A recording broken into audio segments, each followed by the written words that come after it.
Best. Hindi mo na kailangan dumayo pa sa malayo dahil may isang sumisikat na campsite dito sa Tanay Rizal na dinarayo ng mga taga Manila. 2 hours lang ang biyahe mula Manila at ma-experience mo na ang nature trippings na hinahanap mo. Ito ang Kaisyong Campsite sa Barangay Cuyambay sa Tanay Rizal.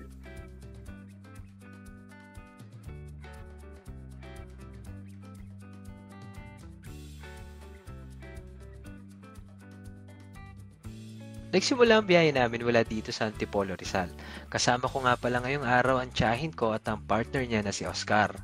At dahil espesyal nga ang araw na ito, ay pumayag ang aking tiyahin na ipagamit ng kanilang Land Cruiser, si Maxima. Napakalakas naman talaga ng aircon ng sasakyan na ito. Parang natural na hangin lang talaga. At dahil pang rough road nga ang gamit naming sasakyan ngayon ay nag-decide kami na imbis na dumaan sa Marilaki ay mag-adventure at sumabak sa mahaba at mabatong daan. Maxima! Galingan mo! Pero kung gusto mong makapunta dito ng mabilis, ipin mo lang sa mapa yung Ivan's Place para hindi ka naiikot sa Daranac Road at sa Marilaki Highway ka na idaan ng mapa. So tumirik ang aming badya. Ano po? Gubad na si Lynn. So bali mula Antipolo ay diniretso namin ang Paras hanggang marating namin ang Pililla Road tapos Sampaloc hanggang makarating kami dito sa Daranac Road.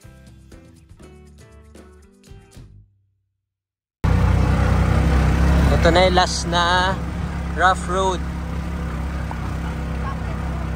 4 minutes papunta dun sa Kaingin Campsite. 1 km.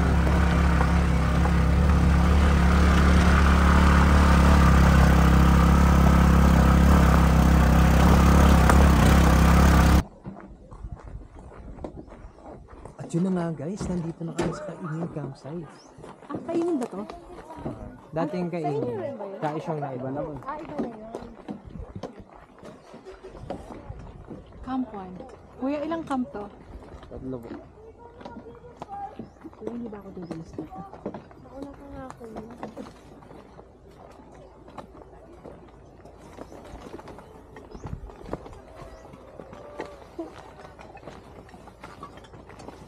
Hindi naman tayo camping. Ay, hindi naman tayo hiking, camping lang.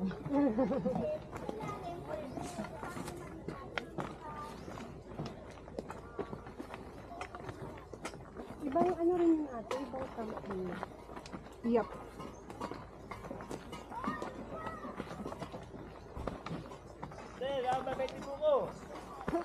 Ano daw? Ang tuhod. May swimming pool.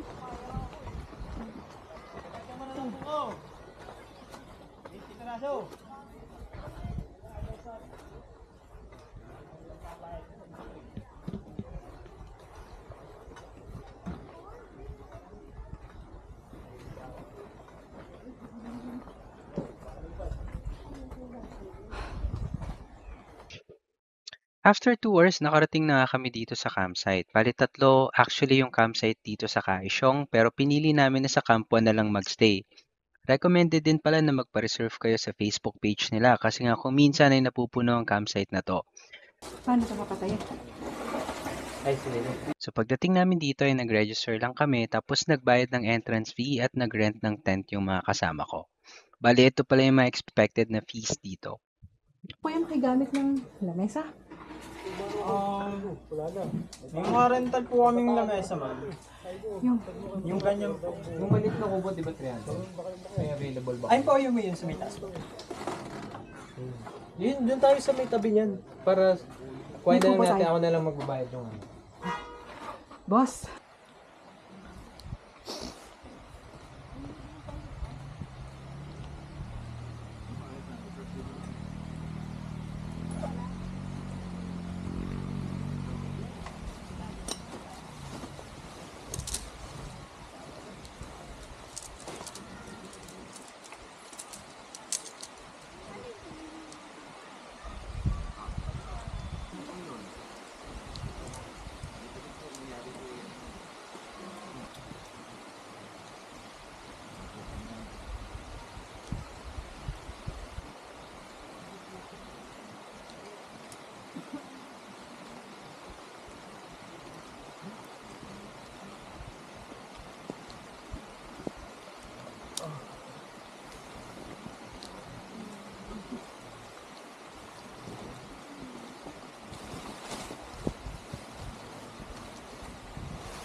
Tara.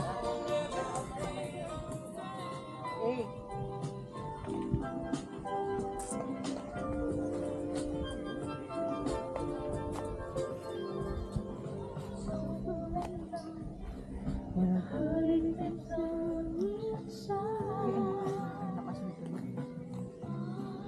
May speaker naman din sa loob.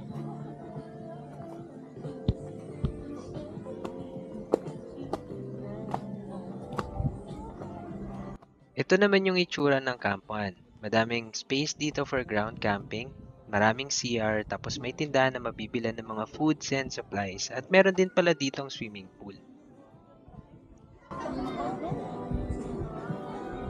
konti pa, Mark. May encourage na mag-enjoy doon. At para naman mas makita nyo ang ganda ng campsite na ito naman yung aerial view ng Camp 1.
Morning sa inyo lahat.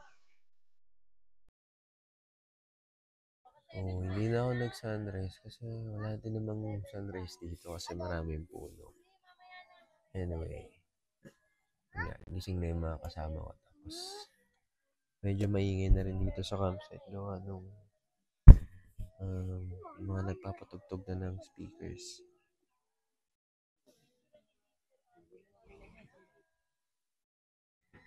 Yeah.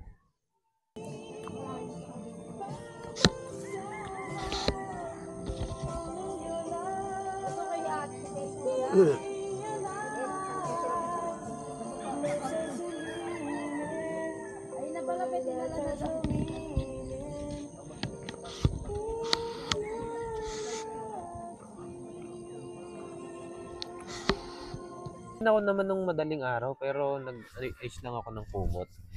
Gagabi kasi nakaganto lang to. Kasi ramdam ko na hindi naman malamig pero walang hangin nga. So hinayaan ko lang nakabukas to, ganyan. Nung madaling araw ang lamig na. Kaya kaya inano ko na siya. Kinara ko talaga completely. Mabuti nga kagabi wala nang nagpasaway na maingay, no?